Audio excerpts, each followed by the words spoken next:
To me yesterday. I was with Charlotte at the Chesterfield Hotel, and she told me that she could have sworn she saw you go into the lounge there. Goldie Hawn discovers that the man she is married to is not quite the man he appears to be in Deceived, a new thriller and one of the new fall movies we're going to be reviewing this week on Siskel and Ebert.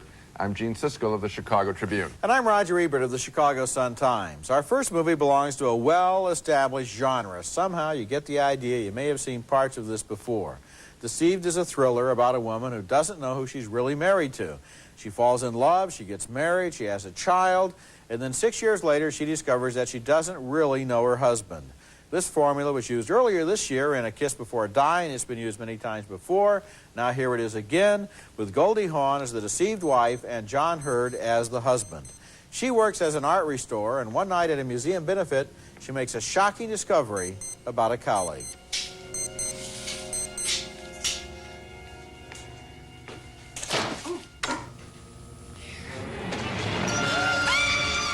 The colleague's death is believed to be a suicide, but Goldie Hawn begins to suspect that something more sinister is going on. Was Jack going to meet you here today? Nope, he's not here. Isn't that funny? I could have sworn I saw him go into the lounge. He's in Boston. He'll be back tomorrow. Weird. Adrian, this is going to be a lot of work. We got to get those guys with the scaffolding in, like, pronto.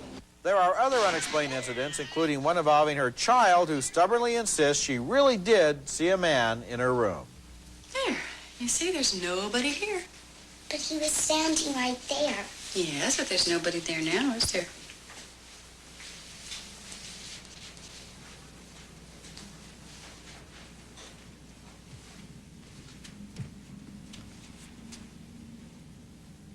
Eventually, it becomes clear that the malevolent force behind all of these events is Hawn's husband, who was killed and will kill again.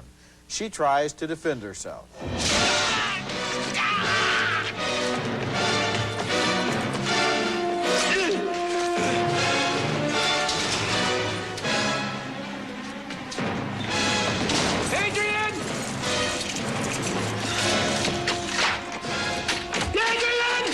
This movie is virtually an anthology of cliches from old horror films. They don't leave out anything in this movie, not even the obligatory scene where the family cat scares us by jumping out of the screen. Oh, it's only the cat. But for about 30 or 40 minutes in the middle of this movie, I've got to admit I got involved. The opening I thought was impossibly contrived, but then the suspense started to work all up until the final sequence when the movie fell apart again with the single most unbelievable, incredible, and ridiculous climax I can possibly imagine. Whatever hopes this movie might have had are destroyed by the ending, which will have you laughing all the way out of the theater. Well, I didn't have that extreme a reaction to the ending, but it certainly let me down. I think there is too much chasing through too many corridors, and nothing inspired was picked to conclude the picture, that's for sure. But I still like the picture for the same reason you did. I did follow, and I think that you've left out the key element, and that's Goldie Hawn. She has been playing variations on her Private Benjamin character 11 years now, a lot, and it's kind of annoying. She did that film with Mel Gibson, where she just... Yeah, I remember that one. Okay, anyway, here... Bird on a Wire. Bird on a Wire. Here she plays someone her age, and someone who is seriously in love and seriously... Can you say disappointed that it isn't going to work out the way she wants it to? And I followed her. In addition, the director, for all the cliches, the cat, the fire escape, all the standard stuff, keeps the walking through the house. She walks through her house a lot of times. It's quiet, there isn't too much heavy music, and you do feel creepy. Okay, and so I recommend it on that basis. We saw the same picture the same way. I can't recommend it, but I'll tell you, you're right. In the middle, we care because of Goldie Hawn. Yes. But at the end, I mean, I can't give away the ending, but I could give you 3 or 4 basic questions about the ending that really spoil it for me. I'll tell you, there's also an unintentional laugh earlier on where she utters a line. I'd take this line out for the video release where she says, watch out to somebody. Yeah. And that got a big laugh when I saw the picture. Okay, fine. Our next film is called Necessary Roughness. It's a football comedy, and it uses that old standard plot of the team of incompetents pulling together over one long season to finally play their arch rival in the big game. You've seen this movie before, too. But this time, the actors are better than average. The setting is the college campus of Texas State University, where the team and the coaches have been canned for recruiting violations, and a ragtag collection of amateurs try out as replacements. Robert Loggia and Hector Elizondo, two fine character actors, are the new coaches.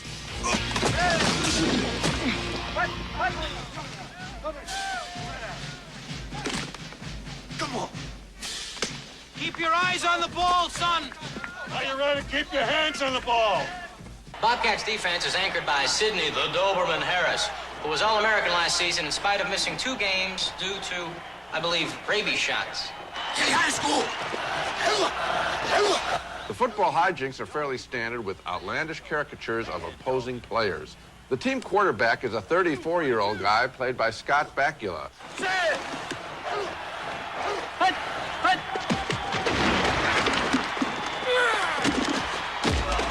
Blake's looking to hand off. He's still looking. Still looking. And there's the stereotypical supporting cast of the guys on the team, the nerd, the rich kid, the fat guy. The mood of Necessary Roughness is genial enough, and Robert Loggia and Hector Elizondo are old pros who are very good as the coaches. But this picture is anything but must viewing. Okay, it's not must viewing, you're right, but I had to see it, so it was must viewing for me, right. And it was much more painless than I expected. I knew just about what was going to happen. I agree on that. I would have bet $1,000 they were going to win the last game in the last second, but nevertheless, you're right, the character actors bring a real color and excitement and dimension to these characters, and is more intelligent than the basic version of this formula. I wish they had done more with the players. They did a real good job with the coaches. Elizondo and Loggia are really good, and it's fun to see them get more screen time than they often do. Yeah.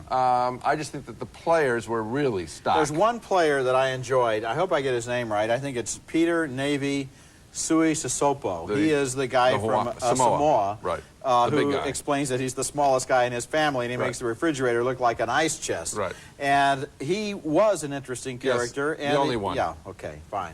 River Phoenix and Keanu Reeves hit the road in my own private Idaho later in the show. And coming up next, finally on screen, our big stage success, Lily Tomlin's The Search for Signs of Intelligent Life in the Universe. All my life, I've wanted to be somebody. But I see now I should have been more specific. My space chums are due any minute.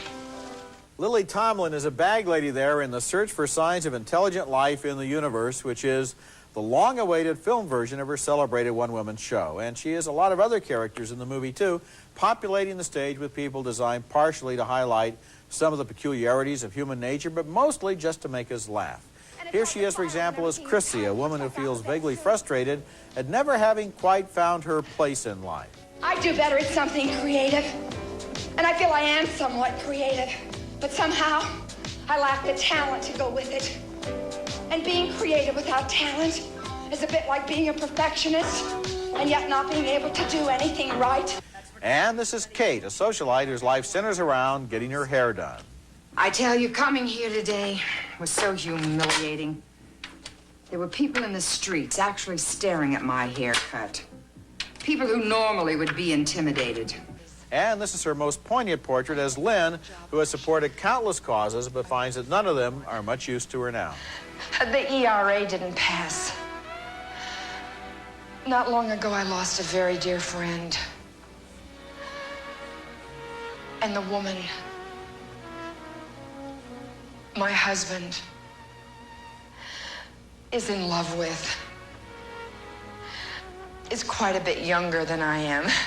The Search for Signs of Intelligent Life in the Universe was written by Jane Wagner and has been polished over a stage life of several years, and here it works with great good humor and sometimes with real power.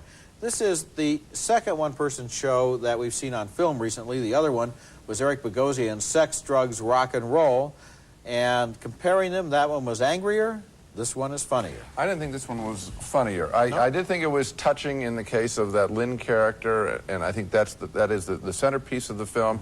I like the, I think it is Chrissy, the one who goes to the exercise place all the time. Aerobics lady, yeah. That I thought was a good character, but boy, all the stuff that was added, Roger, all the visual effects and the stuff about the bag lady with the umbrella and all that, I just thought that was needless. I'd rather see the real art of it played in one. I like the Eric Bogosian style of a film much better, where I saw this guy just move seamlessly from one to another, and I thought that all of the stuff here laid on about trying to find signs of intelligent life and all that, I'm not a fan.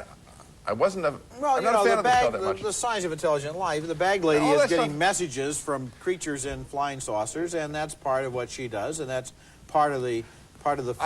I guess I thought that some of it. Here's the truth. Sometimes I think she's inhabiting a character, and that's when I like it. The other times I think she's showing us a cute little bit. Do you know the difference that I'm talking about? And that's where the film broke off for me. So I'm liking it, then I'm saying it's I don't think she's really trying to tell you that each one of these characters is a real person there on stage. I think it is material. She is a comedian. Jane Wagner is a comic writer. They often go for laughs instead of for the underlying truth of these characters, and that's the nature of the material. Well, I like when they get. I guess what I'm saying is I like it when they catch the truth, and that was that Lynn character that you mentioned. Coming up next, The Rapture, a film that asked the question, what would happen to a sexual swinger if she suddenly believed in God? Mimi Rogers stars. Is he as bad a boy as I am? I think you should meet him. Body will be transformed into spirit. And there is a warning. If you listen, if you pray for it, there's going to be a warning. That's Mimi Rogers in The Rapture, a rare kind of film, one that takes a belief in Jesus very seriously. And that's what happens when a sexual swinger played by Mimi Rogers suddenly becomes convinced that the judgment day is at hand. In the beginning, however, The Rapture is quite graphic in showing her as a loose woman roaming through Los Angeles with her lover, looking for other swingers. Let's go to the Continental Club. Really? Come on, Vic. You don't want to go back to the airport. I like the airport. I like the bars at the airport hotels. I like tourists. During one encounter with another couple, Mimi Rogers becomes curious about a religious cult whose members share dreams about Jesus. And some of her co-workers at the telephone company seem to be part of it, too. Well, it's a message from God. If you really want it, all you have to do is pray. Pray. He's coming back. Slow down. If everybody's getting this dream, how come it isn't on the news? Those who need to know, know. Those that don't believe won't get the dream. Finally, she's born again as she confesses to her startled lover. He's rich, right? He's some rich guy, and you fell for some line of his. You could love him, too. You fell for some rich homosexual.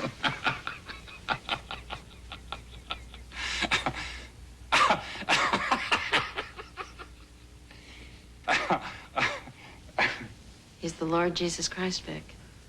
The Rapture certainly gets an A for boldness, and so does Mimi Rogers for not holding anything back in what could have been an embarrassing role. I suppose the film is an effective test of one's religious beliefs, and therefore the picture becomes very personal. At the same time, there's a proselytizing aspect to this picture that put me off.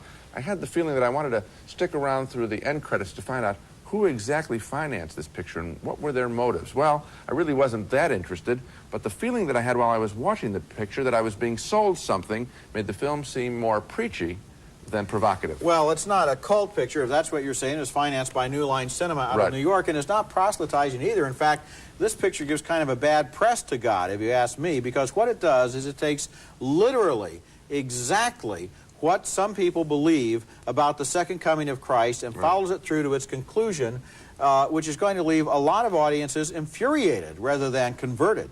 I don't think it's a pro-religious picture so much as a picture that says, look at exactly what is taught here and see what you think about it. It really puts the viewer on the hot spot. Well, it puts you on the hot spot in a sense of taking the subject seriously. But the way it's portrayed, Roger, did you not think? You know what I liked the most about this picture? I liked her performance. I loved her performance. It's a picture that is about religion, seriously about religion, but not devout. and not preachy. In other words, it's a skeptical picture about religion that takes this person who is a sinner and shows her going through a conversion and then brings her to the point where the second coming does happen. And by the way, I was sitting in the theater saying, if I don't see heaven in this movie, I'll feel cheated. And you know, you do see heaven in this movie. Michael Tolkien, who wrote it and directed it, takes it right to the wall, and that takes a lot of courage and guts, I think. When we come back, My Own Private Idaho with River Phoenix and Keanu Reeves. I'll be right back. She's cool, because it takes her a little while to get warmed up.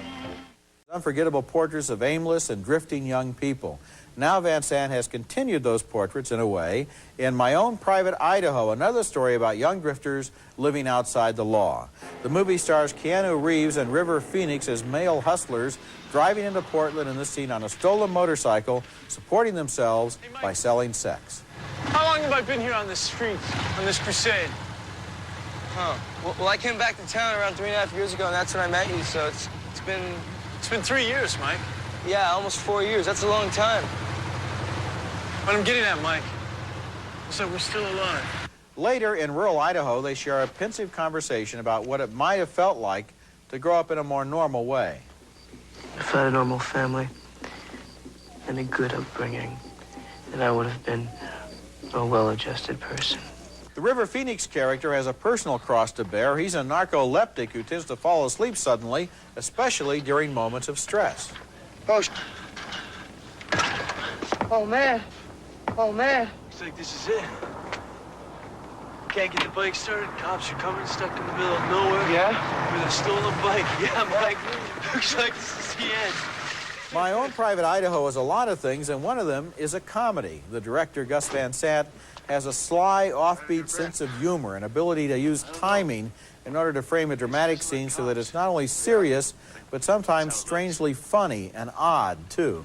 There's dark humor, for example, in the tendency of the River Phoenix character to fall asleep at the most inconvenient moments in the plot. How can you have a drama when your hero is always falling asleep? On the other hand, Gus Van Sant seems to be saying, on the other hand, if he were awake, would it make much difference? Maybe not.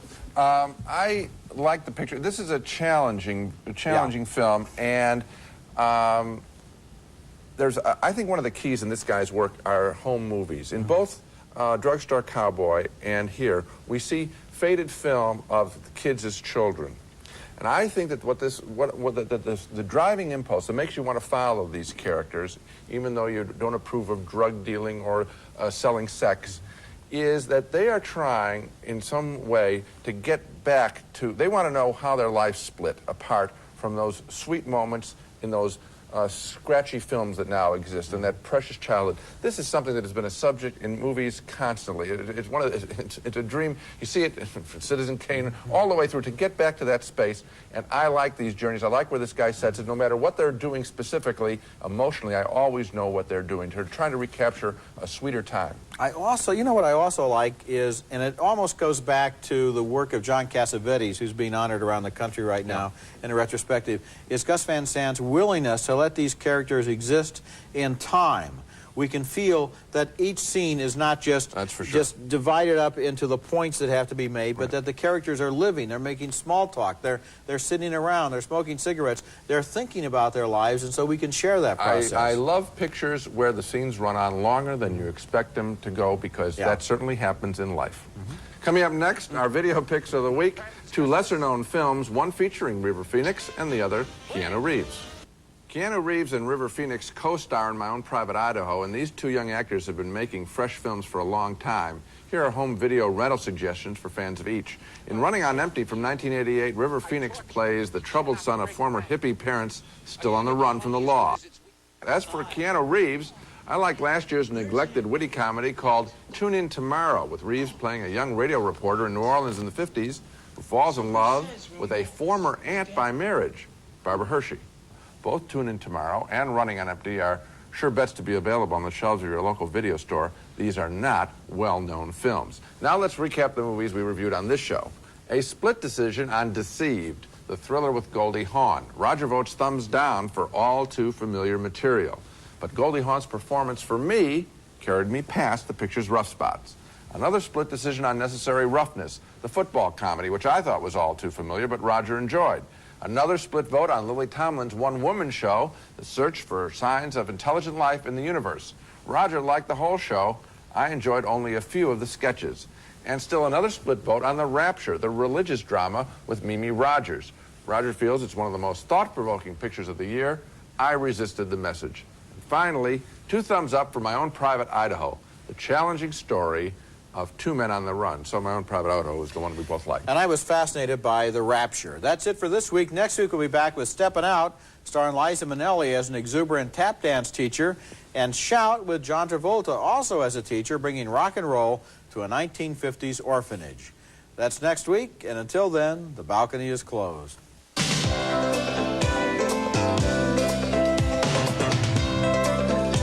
Flash Finish from Jonell dries nail polish in less than a minute as it hardens nail enamel to reduce chipping and cracking. Flash Finish from Jonell. Lens Crafters brings you top quality custom crafted eyeglasses in about an hour, coast to coast. Lens Crafters. Ruffy's Color Sense trash bags now feature fresh new potpourri scents. Color Sense, perfect for the kitchen, bedroom, or bath. The Natural Manicure from Jonell. It's quick and easy. No more worries about changing your nail color to match every outfit. From Jonell.